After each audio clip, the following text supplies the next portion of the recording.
Deputy CM Pawan Kalyan నేడు విజయనగరం, పార్వతీపురం జిల్లాల్లో పర్యటించి మరోసారి అక్కడ ప్రజల సమస్యలను అడిగి తెలుసుకున్నారు.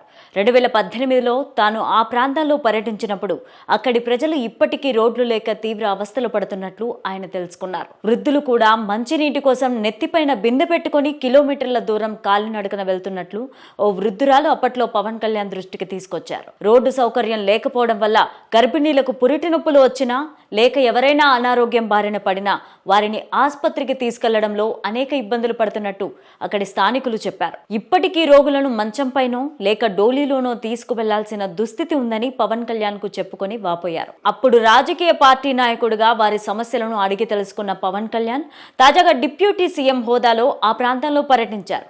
పార్వతీపురం మాన్యం జిల్లా బాగుజోలులో రోడ్డు నిర్మాణానికి శంకుస్థాపన చేశారు పవన్ కళ్యాణ్. పార్వతీపురం, అల్లూరి సీతారామరాజు జిల్లాలోని 9 గిరిజన ప్రాంతాలకు ప్రత్యక్షంగా మేలు జరిగేలాగా ఈ రోడ్డు నిర్మాణం చేపట్టనున్నారు. పరోక్షంగా ఆ చుట్టుపక్కల ఉన్న మరెన్నో గ్రామాలకు కూడా ఈ రోడ్డు నిర్మాణం ఉపయోగపడుతుందంటున్నారు. 49.73 కోట్ల రూపాయలతో 48 కిలోమీటర్ల మేర ఈ రోడ్డు నిర్మాణం చేపడుతున్నారు.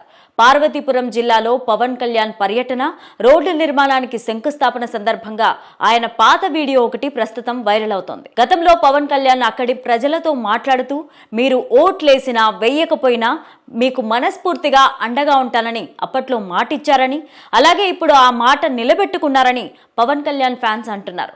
ఇకపైన కూడా ప్రతి 2 నెలలకు ఒకసారి 3 రోజుల పాటు పార్వతీపురం మాన్యం జిల్లాలో పర్యటించి అక్కడి ప్రాంత ప్రజల సమస్యలను పరిష్కరించేందుకు కృషి చేస్తానని పవన్ కళ్యాణ్ మరోసారి మాటిచ్చారు.